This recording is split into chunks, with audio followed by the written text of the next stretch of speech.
प्यारे बच्चों, आज हम कक्षा 12वीं विषय हिंदी आरोह भाग 2 के काव्य खंड में संकलित कैमरे में बंद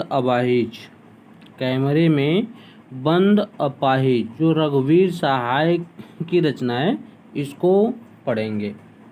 आइए देखते हैं। बहुत ही मर्मस्पर्शी रचना है और दिल को छू जाएगी कि आज तक उक्त पाठ में कवि ने एक अपाहिज की पीड़ा का वर्णन किया है कि जो अपाहिज का विषय होता है वह दारुण होता है, कष्टदायक होता है और उसको देख करके हमारे अंदर संवेदनशीलता जागृत होती है। लेकिन एक वर्ग हमारे समाज में ऐसा भी पाया जाता है जो इसको अपने व्यवसाय के रूप में लेता है, इसी पीड़ा को वह बेच देता है।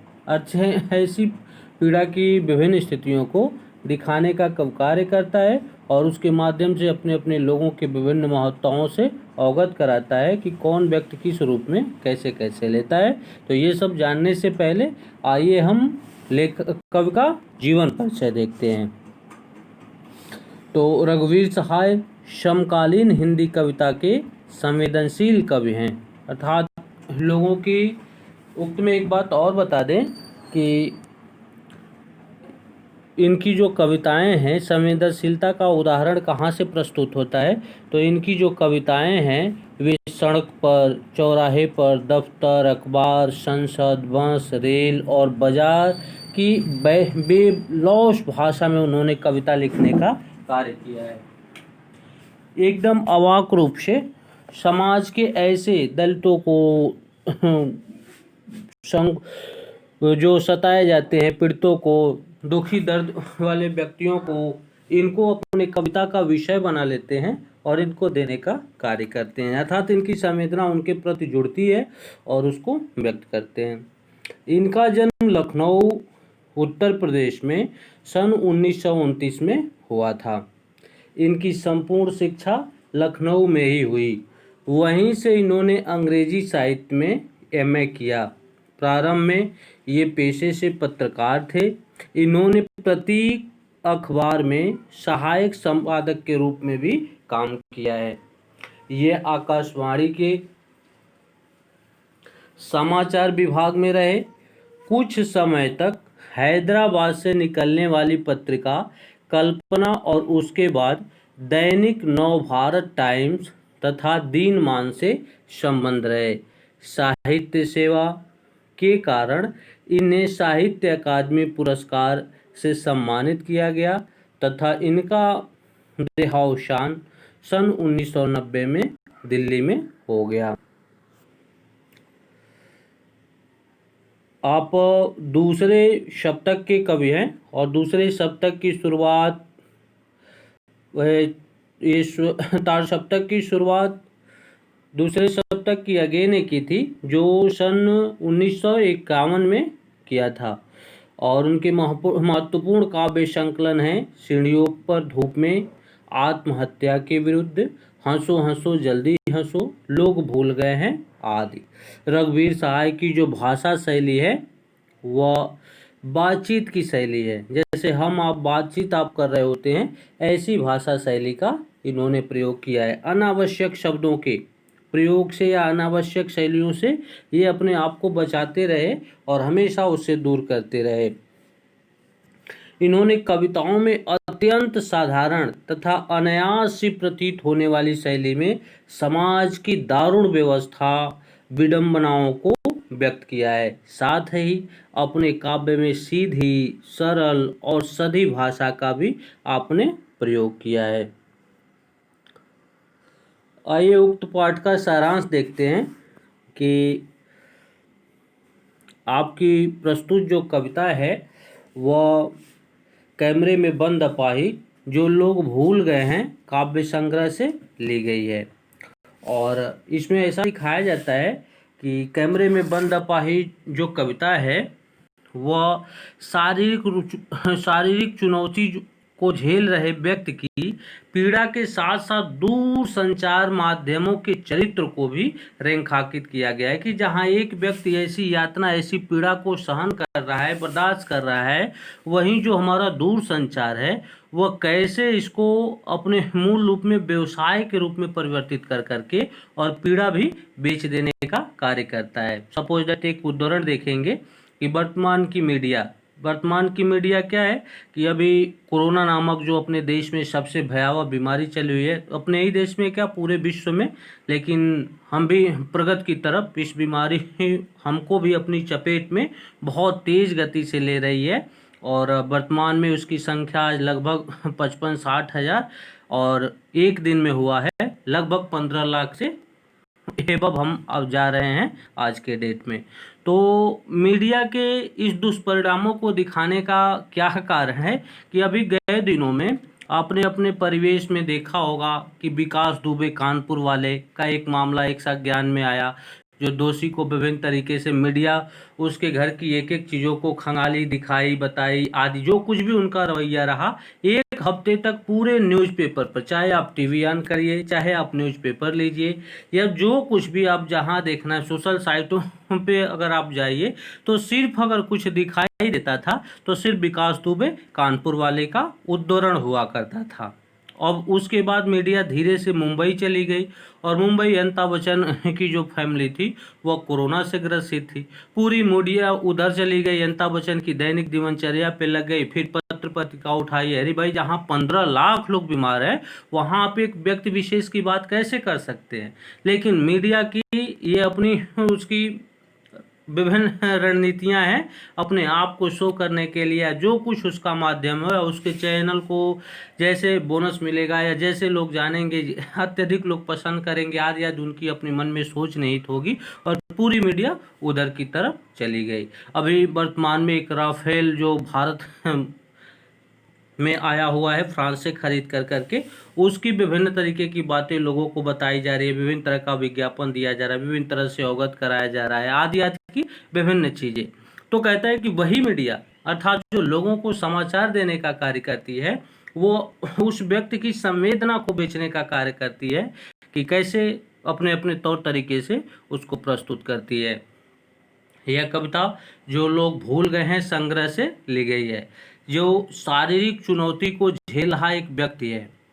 कविता में जो दिखाया गया है कि शारीरिक चुनौती से झेल रहा कि किसी पीड़ा को दर्शक बहुत पहुंचाने को, उस पीड़ा के प्रति स्वयं संवेदनशील होने और दूसरों को संवेदनशील बनाने का दावेदार होना चाहिए, जबकि यहाँ विपरीत परिस्थितियाँ हैं वह इसको व्यवसाय के रूप में लेती है। आज विडंबना यह है कि जब पीड़ा को पर्दे पर उभारने का प्रयास किया जाता है तो कारोबारी दबाव के तहत प्रस्तुतकर्ता का रवैया संवेदनशील हो जाता है। यह कविता टेलीविज़न स्टूडियो के भीतर की दुनिया को समाज के सामने प्रकट करती है, साथ ही उन सभी व्यक्तियों की तरफ इशारा करती है जो दुख, दर्द, यातना, वेदना आदि को बेचना चाहते हैं और उसकी तरफ दिखाना चाहती है। अपने समाज के एक मानव, सबसे सर्वोत्तम ईश्वर की कृति जो मानव है उसके एक ऐसे पहलू से भी अवगत कराना चाहती है जो बहुत मुश्किल है अपने आप को उस रूप में प्रस्तुत कर पाना। तो कवि ने इसमें, और कवि की जैसा कि आपने भाषा शैली देखा कि वो आम बोलचाल की भाषा है और बड़े आसानी से, बड़े साधारण से शब्दों में अपनी उक्त बातों को कहा जाता है और इतनी बड़ी बातें कहा जाता है कि शायद हमको, आपको, इन नई पीढ़ियों को सोचने पर मजबूर कर जाता है। ये कविता हम लोगों को एक दूसरे पे सोचने में पूरी तरह से मजबूर कर देती है कि इसके विषय सचमुच वाकई वर्तमान में भी अत्यंत ही शोचनीय है। आइए कविता की शुरुआत करते हैं कि कैमरे में बंद अपाहिज, रघुवीर सहाय की कविता है। फर्स्ट पैराग्राफ है कि हम दूरदर्शन पर बोलेंगे।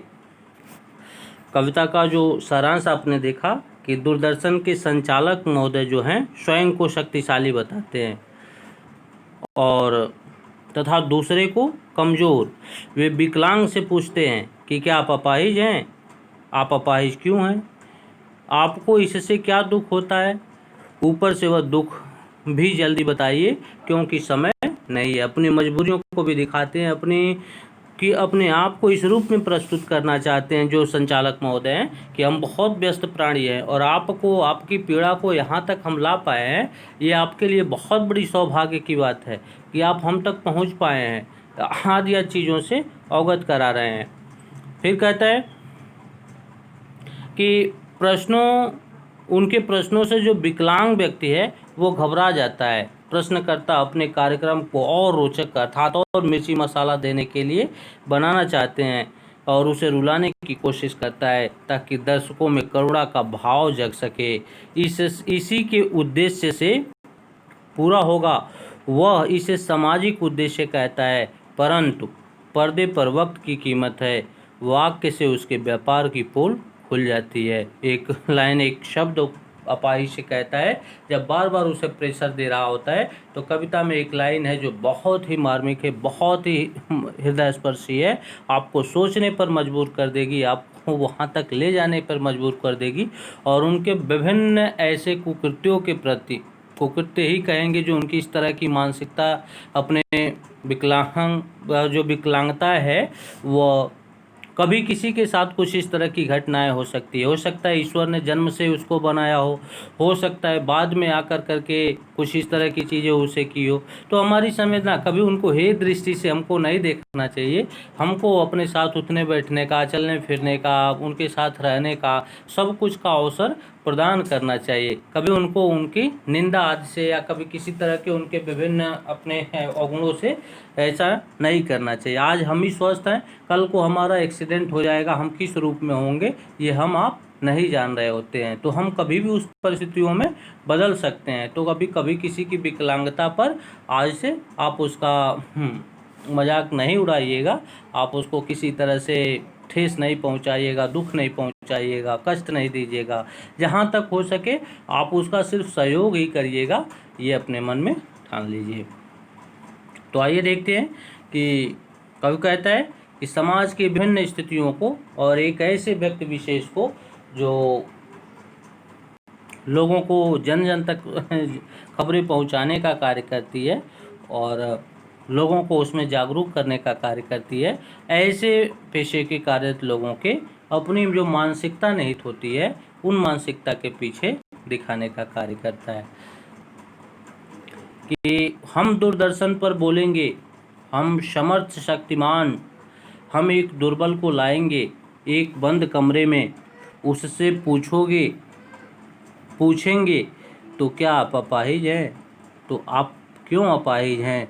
आपका अपाहिजपन तो दुख देता होगा। अब कहता है कि हम कभी जो है वह शक्तिमान मीन्स ताकतवर होता है और कहता है समर्थ मीन्स होता है सक्षम, दुर्बल मीन्स क्या होता है? कमज़ोर होता है। और बंद कमरे में जो स्टूडियो है अर्थात जहाँ पे वो सारी चीज़ें रिकॉर्ड करते हैं, और अपाहिज मीन्स विकलांग, अपंग आदि शब्द, और दुख मीन्स कष्ट होता है। तो कहते हैं जो कवि है वह मीडिया के लोगों की मानसिकता का वर्णन करता है कि जो मीडिया के जो लोग होते हैं उनकी सोच कितनी घटिया हो सकती है, वह कितना नीचे तक जाकर के सोच सकते हैं, ऐसी चीज़ों से अवगत कराता है, उनकी सोच को दिखाने का कार्य करता है। और कवि बेवाक ऐसे शब्दों को जोड़ करके और बोलने का कार्य करता है कि हम दूरदर्शन पर बोलेंगे, मीडिया के लोग स्वयं को, कि हम समर्थ शक्तिमान, हम एक दुर्बल को लाएंगे। कहता है कि हम समर्थ मीन्स क्या होता है? अभी हमने क्या बताया कि सक्षम हैं। शक्तिमान मीन्स क्या है? शक्तिशाली भी हैं। हम सक्षम भी हैं, हम शक्तिशाली भी हैं। हम जिसको चाहे, जिस रूप में चाहे उस रूप में प्रस्तुत कर सकते हैं, उस रूप में बता सकते हैं। हम एक दुर्बल को लाएंगे अर्थात हम एक कमज़ोर व्यक्ति को, दुर्बल मीन्स क्या होता है? तो अत्यंत ही कमज़ोर, जो शारीरिक रूप से कमज़ोर व्यक्ति होगा, हम उसको लाएंगे एक बंद कमरे में। बंद कमरा मीन्स वो टीवी का वो हॉल, वो रूम जहाँ से रिकॉर्ड किया जाता है, उनकी आवाज़ें रिकॉर्ड की जाती है। फिर कहता है कि उससे पूछोगे तो क्या आप अपाहिज हैं? कहता है उस व्यक्ति से हम प्रश्न पूछेंगे कि क्या आप अपाहिज हैं? यदि हैं, फिर कहता है अपाहिज हैं तो आप क्यों अपाहिज हैं? यदि हैं तो आप क्यों अपाहिज हैं? कैसे हुआ?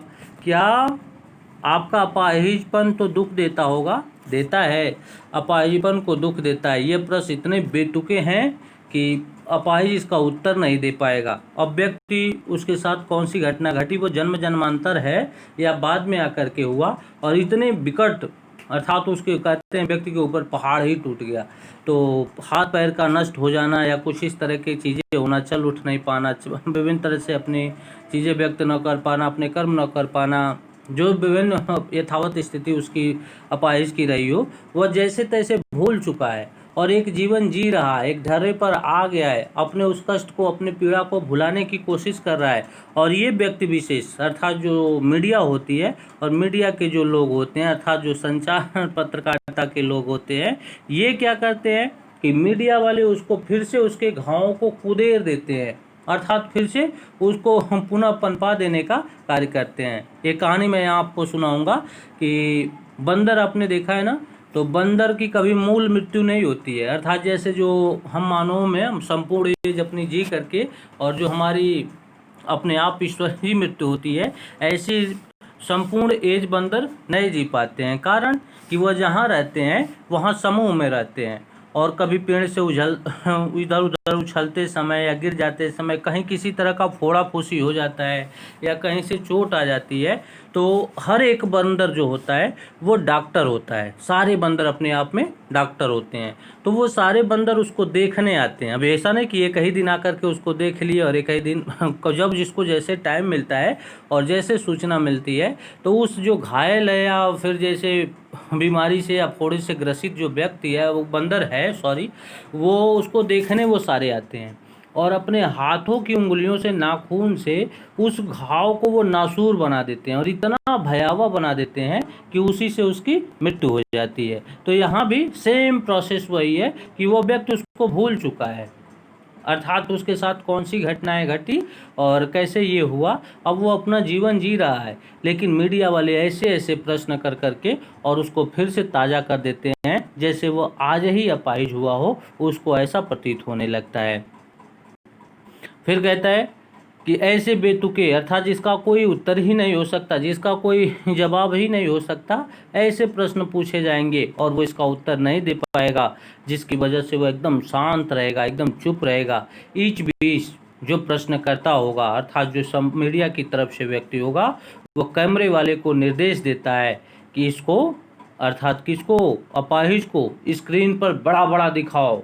अर्थात जितना बड़ा बड़ा दिखाओगे उतना ही लोगों की संवेदनाएं इसके साथ जुड़ेंगी, और जितना ही संवेदना जुड़ेंगी उतना ही हमारी टीआरपी, अर्थात हमारा जो विभिन्न उद्देश्य है उसकी पूर्ति होगी, टीआरपी बढ़ेगा और हमको अत्यधिक धनोपार्जन होगा, अत्यधिक वाहवाहियाँ मिलेगी, आदि आदि की बातें निहित होती है।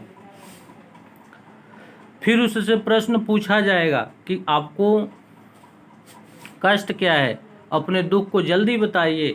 अपाहिज इन प्रश्नों का उत्तर नहीं देगा, क्योंकि ये प्रश्न उसका मजाक उड़ाते हैं और बार बार हम उसे इस तरह से उतावले करेंगे, लेकिन वो अपने प्रश्नों का उत्तर नहीं देगा और ऐसा उसे प्रतीत होगा कि हम उसका मजाक उड़ाने का कार्य करते हैं। अगर उक्त पैराग्राफ का विशेष पूछा जाए, वहाँ कला पक्ष पूछा जाए, तो कला पक्ष क्या होगा कि मीडिया की मानसिकता पर कवि ने करारा व्यंग किया है, कि मीडिया की जो सोच है उस पर कवि का करारा व्यंग है। दूसरा, आप लफ्ज़े से देख सकते हैं कि भाषा कितनी सरल सहज है, जैसे ऐसा प्रतीत होता है कि हम कविता नहीं पढ़ रहे होते, हम आप आपस में बातें कर रहे होते हैं। और व्यंजना शक्ति का, शब्द शक्ति जो है वो व्यंजना है, अविदा लक्षणा व्यंजना, 3 शब्द शक्तियाँ पाई जाती हैं और काव्य को ये मजबूत करने का कार्य करती हैं, वो दिखाने का कार्य। और ओज प्रसाद माधुर्य गुण पाया जाता है और ये शक्तियाँ पाई जाती हैं। काव्य के अपने अपने स्वरूप हैं, ये खैर ऊँची चीज़ है, लेकिन आप इतना इसके भेद से अवगत हो लीजिए। फिर कहता है, देखिए कोष्टक में यहाँ एक शब्द है कि कैमरा दिखाओ इसे बड़ा बड़ा, कि कैमरा दिखाओ इसे बड़ा बड़ा, हाँ तो बताइए आपको क्या दुख है, जल्दी बताइए। वह दुख बताइए और वो बता नहीं पाएगा। हम बार बार उसे इस तरह से याचना करेंगे, बार बार उसको अपने प्रति आकर्षित करेंगे और उसके पीड़ा को, उसके दुख दर्द को, उसकी यातना को हम बार बार उकसाएंगे कि वो बोले, लेकिन वो ऐसा नहीं कर पाएगा। तब कहता है कि सोचिए, बताइए आपको अपाहिज होकर कैसा लगता है आपको अपाहिज कैसा लगता है? कैसा यानी कैसा लगता है, और इस शब्द पर वो बार बार फोकस करेगा, बार बार इसको ऐसे उसको उस चीज़ों पर सोचने के लिए मजबूर कर देगा कि आखिर कैसा। कहता है कि मीडिया के जो लोग हैं वे अपाहिज से बेतुके सवाल करते हैं। वे अपाहिज से पूछते हैं कि अपाहिज होकर आपको कैसा लगता है। भला कौन सा ऐसा अपाहिज हम नहीं जान रहे कि आप नहीं जान रहे हैं, कि वो छोटा बच्चा नहीं जान रहा है, कि संसार का कौन सा ऐसा व्यक्ति नहीं जान रहा है कि अपाहिज होना हमारे लिए सबसे बड़ा पीड़ा का विषय, सबसे बड़ा कष्ट का विषय, सबसे शोचनीय विषय है। और कहता है कि आपको कैसा, भला अपाहिज होना किसको अच्छा लगता होगा? ये कौन नहीं जानता है कि सबसे बड़ा दुख का, सबसे बड़े कष्ट का, सबसे बड़े पीड़ा का विषय है। लेकिन व्यक्ति ऐसे कहता है कि आपको कैसा, जैसे उसको विशेष उसमें आनंद आ रहा हो, अपाहिजीपन का वो पूरी तरह लुत्फ उठा रहा हो। ऐसी जिंदगी संसार में कोई नहीं जिया हो जैसा अपाहिज व्यक्ति जी रहा हो। उसे संसार के समस्त चीज़ें, समस्त सुखें उसे प्राप्त हो गए हैं, ऐसा मीडिया वालों की बातों से प्रतीत होता है। फिर कहता है हम खुद इशारे से बताएंगे कि क्या ऐसा। कहता है वो जब नहीं बता पाएगा तब हम क्या करेंगे, उसकी तरफ इशारा करेंगे, हम उसको दिखाने का कार्य करेंगे, अपने शब्दों से उसके विभिन्न चीज़ों को हम प्रस्तुत करेंगे और उसे ऐसा करने पर मजबूर कर देंगे कि वह अपनी यथावत स्थिति को बोल पाएगा।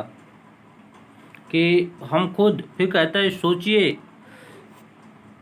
बताइए, थोड़ा कोशिश करिए, यह अवसर खो देंगे।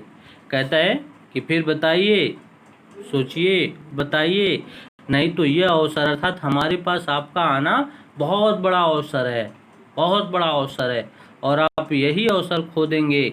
फिर जीवन में आपको यह स्टेज नहीं मिलेगा।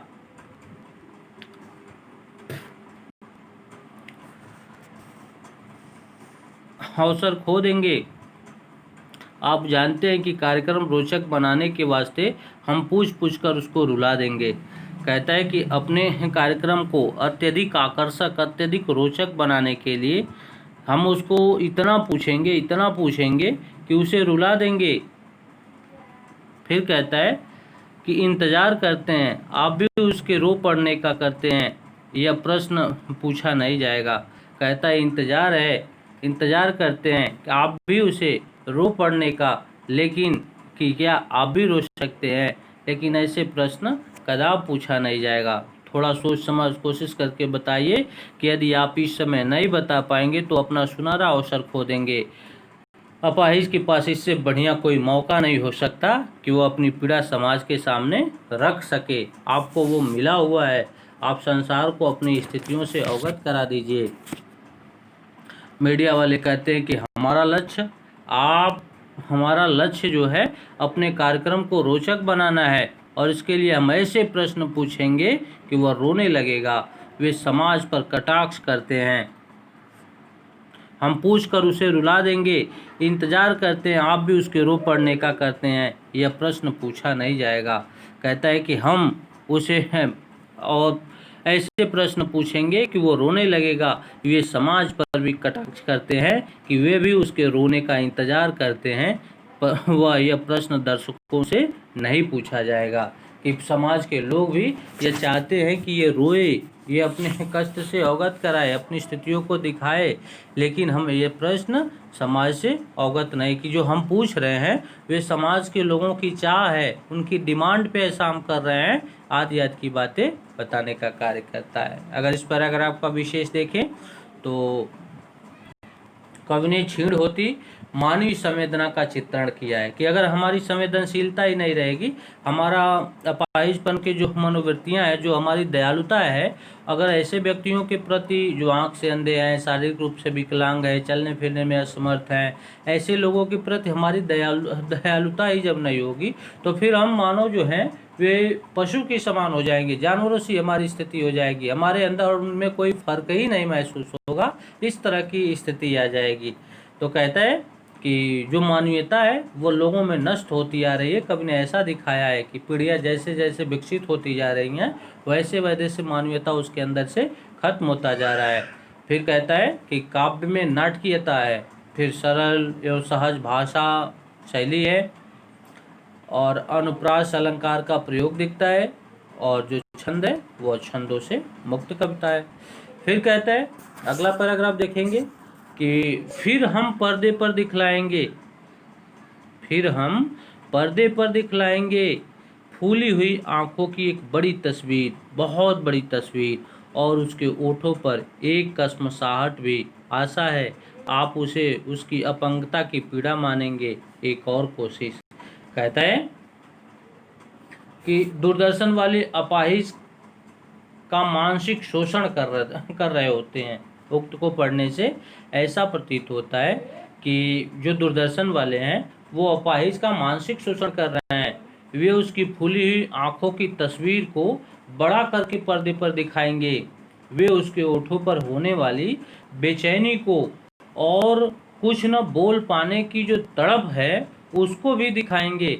ऐसा करके वे दर्शकों को उसकी पीड़ा बताने की कोशिश करेंगे। उसके ओठों पर कसमसाहट, अर्थात जो वो नहीं व्यक्त कर पा रहा है, अर्थात जो वो नहीं बोल पा रहा है, उसको उस बेचैनी को, उसके उस तड़प को, उसके बोल पाने की तड़प को दिखाएंगे। ऐसा करके वे दर्शकों को उसकी पीड़ा बताने की कोशिश करेंगे। कहता है आप आशा है आप उसे अपनी अपंगता मानेंगे।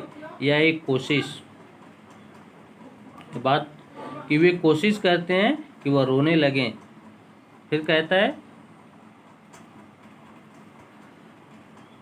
कि दर्शक धीरज रखिए, देखिए हम दोनों एक संग रुलाने के लिए। फिर कहता है कि साक्षात्कार लेने वाले दर्शकों को धैर्य धारण करने के लिए कहता है कि आप धैर्य रखिए।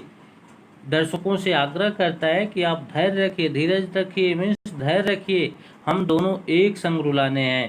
कहता है कि आप थोड़ा सा धैर्य रखिए, धैर्य धारण करिए। वे दर्शक व अपाहिज दोनों को एक साथ रुलाने की कोशिश करते हैं। वे चाहते हैं दर्शक और अपाहिज दोनों एक साथ रोएं, एक साथ रुलाने के लिए कोशिश करते हैं। आप और वह दोनों, कैमरा बस करो, नहीं हुआ, रहने दो, पर्दे पर वक्त की कीमत है, अब मुस्कुराएंगे। तभी वे निर्देश देते हैं कि अब कैमरा बंद कर दो। यदि अपाहिज अपना दुख दर्द पूर्णतः व्यक्त न कर पाया तो कोई बात नहीं, पर्दे का समय बहुत महंगा है, बहुत महंगा है। इस कार्यक्रम के बंद होते ही दूरदर्शन में कार्यरत सभी लोग मुस्कुराते हैं और यह घोषणा करते हैं कि आप सभी दर्शक सामाजिक उद्देश्य से भरपूर कार्यक्रम देख रहे हैं। फिर कहता है हुआ नहीं, रहने दो, पर्दे पर वक्त की कीमत है, अब हम मुस्कुराएंगे। उसे ऐसी चीज़ें कर करके कि समय बहुत, अर्थात हमारी एक एक मिनट जो है वो बहुत मूल्यवान है। और मीडिया अर्थात पर्दे पर यहाँ तक पहुँचना आपका सौभाग्य है। आप नहीं बोल पा रहे हैं, अपनी दुख पीड़ा यातना को नहीं बता पा रहे हैं, तो ये आपका दुर्भाग्य है। और सारे मीडिया कर्मी उसको जैसे सारी चीज़ें कहते हैं, और जब वो नहीं बोल पाता है तब वो कहते हैं कि हम मुस्कुराएंगे, अर्थात सब बंद कर करके कैमरात को और मुस्कुराने लगते हैं और यह घोषणा करते हैं कि आप सभी दर्शक सामाजिक उद्देश्य से भरपूर, आप देख रहे हैं सामाजिक उद्देश्य, समाज से युक्त कार्यक्रम, बस थोड़ी ही कसर रह गई। और कहते हैं कि हम उनको बताने का कार्य करते हैं, उनको घोषणा देते हैं सारे कि भरपूर कार्यक्रम देख रहे हैं, इसमें थोड़ी सी कमी रह गई है कि हम एक दोनों को एक साथ रुला नहीं पाए। फिर भी यह कार्यक्रम देखने के लिए आप सबको बहुत बहुत धन्यवाद, बहुत बहुत धन्यवाद। अब उक्त में अगर विशेष देखें तो अपाहिज की बेचैनी तथा मीडिया व दर्शकों की संवेदनशीलता को दिखाया है। मुक्तक छंद है, पर्दे पर में अनुप्रास अलंकार है, व्यंग्यपूर्ण जो नाटकीयता की शैली का प्रयोग किया गया है, आदि चीज़ों को कवि ने दिखाने का कार्य किया है। उक्त में किसी तरह की कोई दिक्कत यदि आपको हो तो बेहिचक पूछने का कार्य करिएगा। तब तक के लिए धन्यवाद।